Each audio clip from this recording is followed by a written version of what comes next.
बोलिए पवन सुत हनुमान की जय। तो आइए शुरू करते हैं भक्तराज हनुमान की कथा।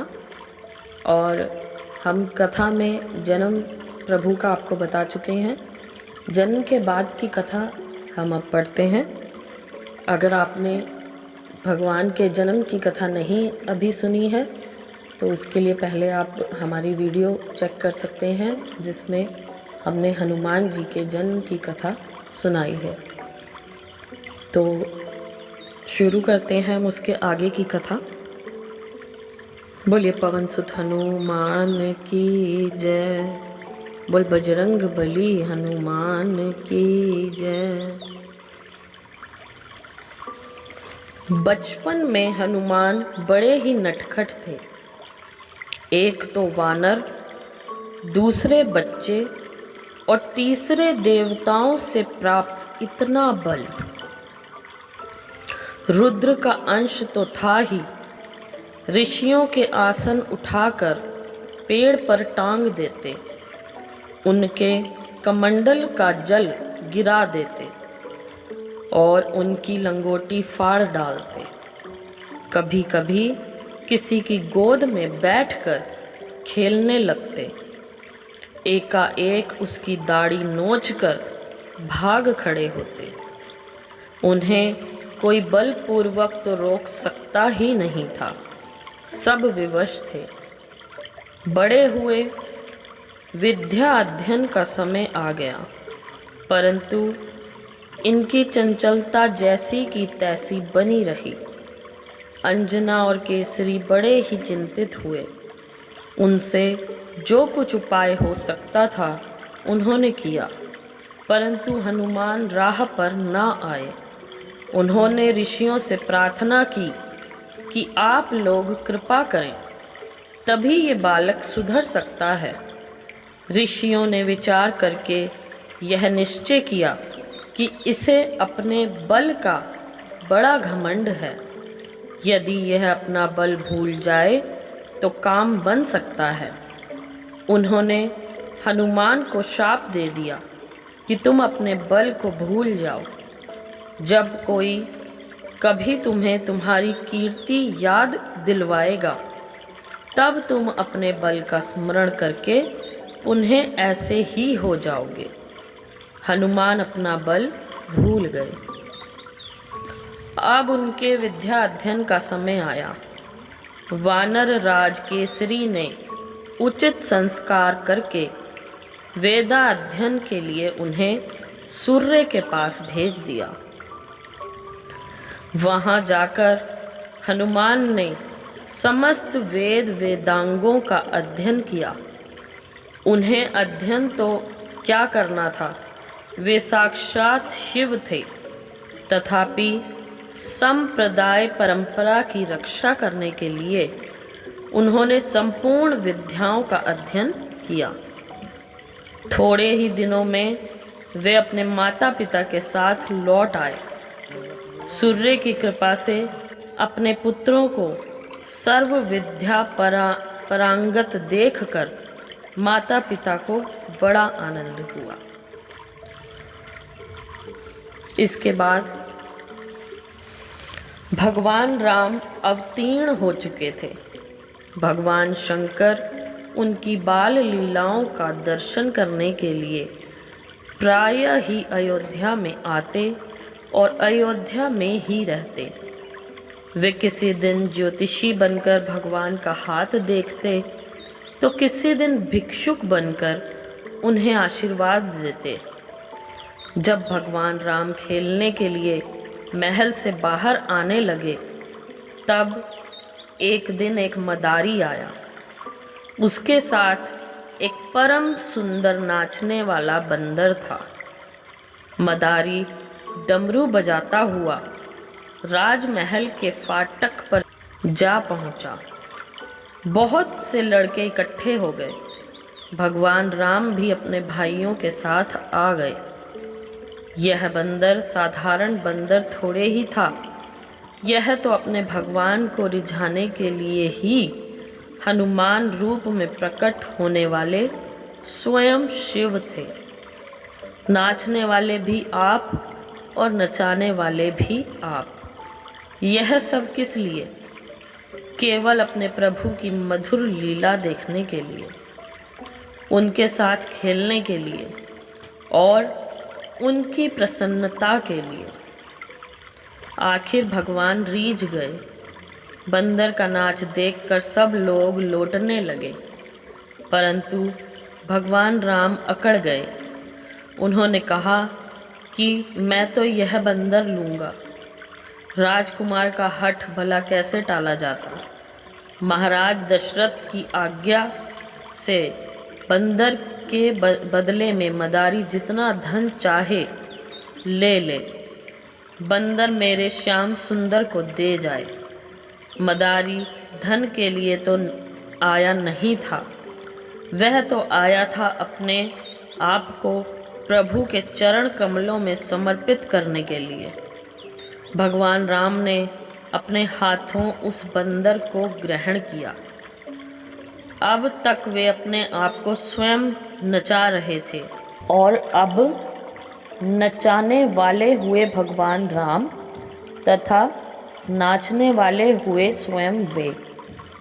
युग युग की अभिलाषा पूरी हुई। वे आनंदात तरीके से नाचने लगे। सब लोग उस बंदर का नाच देखने में तन्मय हो गए और मदारी लापता हो गया। पता नहीं वह मदारी बंदर में ही प्रवेश कर गया था या अपना काम पूरा हो जाने पर कैलाश चला गया। इस रूप में हनुमान बहुत दिनों तक भगवान राम की सेवा और मनोरंजन करते रहे। जब विश्वामित्र राम और लक्ष्मण को ले जाने के लिए आए, तब भगवान ने उन्हें एकांत में बुलाकर समझाया। उन्होंने कहा, हनुमान, तुम मेरे अंतरंग सखा हो, तुमसे मेरी कोई लीला छिपी नहीं है। आगे चलकर मैं रावण को मारूंगा। उस समय मुझे वानरों की आवश्यकता होगी। रावण ने बाली को मिला रखा है। खर, दूषण, त्रिशिरा, शूर्पणखा दंडक वन में हैं। मारिच, सुबाहु, ताड़का हमारे पड़ोस में ही हैं। उनका जाल चारों ओर फैला है। तुम शबरी से मिलकर शमयूक पर्वत पर जाओ और वहाँ सुग्रीव से मित्रता करो। मैं धीरे धीरे रास्ता साफ करता हुआ वहाँ आऊँगा। तब तुम सुग्रीव को मुझसे मिलाना और वानर सेना एकत्रित करना।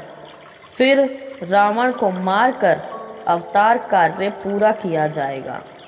भगवान को छोड़कर जाने की इच्छा ना होने पर भी हनुमान ने भगवान की आज्ञा शिरोधार्य की और उनका नाम स्मरण करते हुए उन्होंने शमयूक पर्वत के लिए प्रस्थान किया।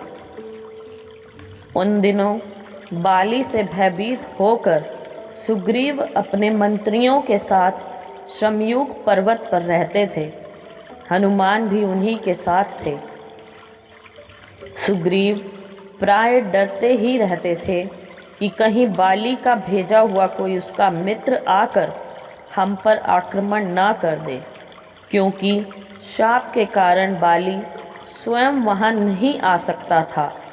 एक दिन वे मंत्रियों और अपने प्रिय सहचर हनुमान के साथ बैठकर कुछ राजनैतिक चर्चा कर रहे थे। एकाएक उनकी दृष्टि पंपासर की ओर चली गई। उन्होंने देखा कि वहाँ दो सशस्त्र व्यक्ति खड़े हैं। उनका उद्देश्य तो ठीक ठीक नहीं जान पड़ता, परंतु वे किसी की खोज में मालूम पड़ते हैं। उनकी चाल ढाल, उनका विरोचित शरीर, उनके शस्त्र अस्त्र और साथ ही उनके वल्कल वस्त्र और जटाओं को देखकर सुग्रीव को बड़ी शंका हुई। उन्होंने हनुमान से कहा कि भाई पता लगाओ, ये दोनों वीर पुरुष कौन हैं? यदि शत्रु पक्ष के हों तो यहाँ से भाग चलना चाहिए, और यदि उदासीन हों तथा उन्हें भी किसी सहायता की आवश्यकता हो तो उनसे मित्रता कर ली जाए और एक दूसरे की इष्ट सिद्धि में सहायक हों। तुम ब्रह्मचारी का वेश धरकर उनका पता लगाओ, फिर जैसा हो इशारे से मुझे सूचित कर देना। हनुमान ने उनकी आज्ञा स्वीकार की। सुग्रीव के कहने से हनुमान ब्राह्मण का वेश बनाकर उनके पास गए। उन्होंने योग्य शिष्टाचार के पश्चात उन दोनों की प्रशंसा करते हुए उनका परिचय पूछा। उन्होंने कहा, आपके शस्त्रास्त्र और शरीर का विरोचित गठन देखकर ऐसा अनुमान होता है कि आप वीर पुरुष हैं। आपके कोमल चरणों को देखकर जान पड़ता है कि आप राजमहल के रहने वाले हैं, कभी जंगल अथवा पहाड़ में नहीं रहना पड़ा है। आपकी वेशभूषा देखकर यही कहा जा सकता है कि आप ऋषि कुमार हैं, परंतु कोई बात निश्चित नहीं। आपके मुखमंडल का तेज स्पष्ट बता रहा है कि आप साधारण पुरुष नहीं हैं, अलौकिक हैं। क्या आप तीनों देवताओं में से कोई हैं? कहीं आप साक्षात नर नारायण ही तो नहीं हैं? मेरे मन से बड़ी शंका हो रही है। आप में बड़ा आकर्षण मालूम पड़ रहा है। आपके सौंदर्य और माधुर्य से मेरा चित्त मुग्ध हुआ जा रहा है। आप मेरे अत्यंत ममतास्पद जान पड़ते हैं। मैं आपके साथ कभी रहा हूँ, मेरा हृदय बार बार यह बात कह रहा है। आप कृपा करके मेरा संदेह नष्ट करें। भगवान राम मंद मंद मुस्कुराते हुए हनुमान की बात सुन रहे थे। उन्होंने लक्ष्मण की ओर देखकर कहा, ये ब्राह्मण बड़े बुद्धिमान हैं। इनकी बातों से मालूम पड़ता है कि इन्होंने सांगोपांग वेदों का अध्ययन किया है। इनके बोलने में एक भी अशुद्धि नहीं है। इनकी आकृति पर ऐसा कोई लक्षण नहीं प्रकट हुआ है जिससे इनका भाव दूषित कहा जा सके। ये किसी राजा के मंत्री होने के योग्य हैं। इनकी उच्चारण शैली और नीतिमत्ता दोनों ही गंभीर तथा प्रभावोत्पादक हैं। राम के इशारे से लक्ष्मण ने कहा, ब्राह्मण देव, हम लोग अयोध्या नरेश महाराज दशरथ के पुत्र हैं। उनकी आज्ञा मानकर 14 वर्ष के लिए वन में आए हैं। यहाँ किसी राक्षस ने जनक नंदिनी सीता का अपहरण कर लिया है। हम लोग उन्हीं को ढूंढते हुए इधर घूम रहे हैं। अब तुम अपना परिचय दो। लक्ष्मण की बात समाप्त होते न होते हनुमान का रूप बदल गया। वे वानर के रूप में भगवान के चरणों पर गिर पड़े। उस समय उनका हृदय कह रहा था कि मैं भगवान के सामने दूसरा वेश धारण करके आया। एक प्रकार से उनसे कपट किया। इसी से उन्होंने मुझसे बातचीत नहीं की। मैंने उन्हें नहीं पहचाना, इसलिए उन्होंने भी मुझे नहीं पहचाना। मैंने उनका परिचय पूछा तो उन्होंने भी मुझसे परिचय पूछा। यह सब मेरी कूटनीति का फल है। मैं अपराधी हूँ, यह सोचते सोचते उसकी आँखों से आंसू की धारा बहने लगी। वे भगवान के चरणों में लौटने लगे। भगवान ने उन्हें बलात् उठाकर हृदय से लगाया। हनुमान ने कहा, प्रभु, मैं पशु हूँ, साधारण जीव हूँ। मैं आपको भूल जाऊँ, मैं तो आपके सामने अपराध करूँ, यह स्वाभाविक है, परंतु आप मुझे कैसे भूल गए? मैं तो आपकी आज्ञा से सुग्रीव के पास रहकर बहुत दिनों से आपकी प्रतीक्षा कर रहा हूँ। सुग्रीव भी बड़े दुखी हैं। मैंने उन्हें आपका परिचय देकर ढाढ़स बंधा रखा है। उन्हें अब एकमात्र आपका ही भरोसा है। अब आप चलकर उन्हें स्वीकार कीजिए और उनकी विपत्ति टालकर उनसे सेवा लीजिए। हनुमान ने आनंद मग्न होकर दोनों भाइयों को अपने दोनों कंधों पर बैठा लिया और वे सुग्रीव के पास ले चले। राम और सुग्रीव की मित्रता हुई। उन्होंने अग्नि को साक्षी बनाकर सख्य संबंध स्थापित किया। बाली मारा गया और सुग्रीव वानरों के राजा हुए। चौमासे में भगवान राम और लक्ष्मण प्रवर्षण गिरी पर निवास करते रहे। सुग्रीव भोग विलास में पड़कर राम का काम भूल गए, परंतु हनुमान कैसे भूलते। उन्होंने कई बार सुग्रीव को समझाने की चेष्टा की, किंतु सुग्रीव ने सुनी अनसुनी कर दी। वे अपने काम में लग गए। जब लक्ष्मण ने सुग्रीव को उपेक्षा करते देखा, तब वे बड़े क्रोधित हुए।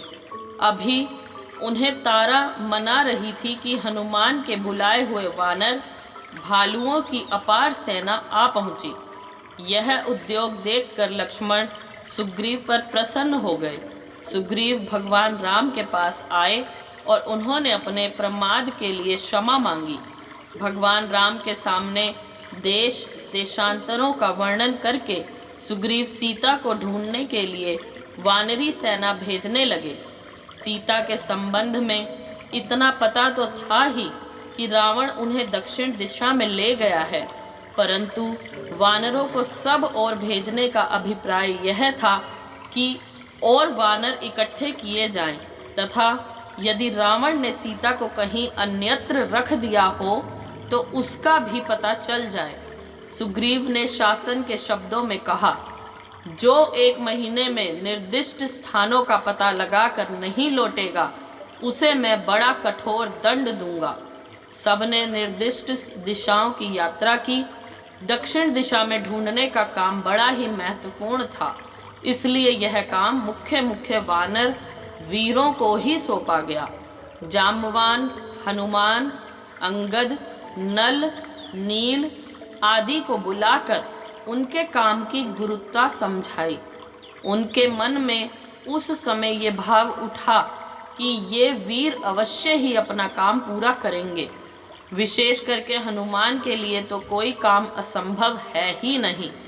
उन्होंने बड़ी प्रसन्नता और प्रेम से कहा, हनुमान, जल में, थल में, नभ में सर्वत्र तुम्हारी एक सी गति है। स्वर्ग अथवा अंतरिक्ष में ऐसा कोई नहीं जो तुम्हारी गति रोक सके। तुम अपने पिता के समान ही गति, वेग, तेज और स्फूर्ति से युक्त हो। तुम सब कुछ जानते ही हो। तुमसे और क्या कहूँ। तुम्हारा काम केवल स्थानों में देख आना ही नहीं, बल्कि तुम्हारा काम सीता को पाना है। मेरा तुम पर पूर्ण विश्वास है कि तुम सीता का पता लगाकर ही लौटोगे। सुग्रीव की बात सुनकर भगवान राम ने हनुमान को बुलाया। भगवान तो पहले से ही जानते थे, परंतु सुग्रीव की बातों से उन्हें और भी स्मृति हो आई। उन्होंने हनुमान से कहा, हनुमान, तुम मेरा कार्य अवश्य पूर्ण करोगे। यह मेरी अंगूठी ले जाओ। इसे देखकर सीता विश्वास कर लेगी कि तुम राम के दूत हो। सीता से कहने के लिए उन्होंने संदेश भी दिए। हनुमान आदि उनके चरणों का स्पर्श करके वहां से चल पड़े। बोलो सियावर रामचंद्र की जय। बोल पवन सुत हनुमान की जय। बोल बालाजी महाराज की जय। अब यहाँ हम कथा को विश्राम देते हैं। इससे आगे की कथा हम अगले वीडियो में आपको दिखाएंगे। So thank you so much friends. Thank you for watching and listening. अगर आपको कथा पसंद आ रही है तो प्लीज़ इसे लाइक शेयर करें और चैनल पर न्यू हैं तो चैनल को सब्सक्राइब करें। Thank you so much. जय श्री राम।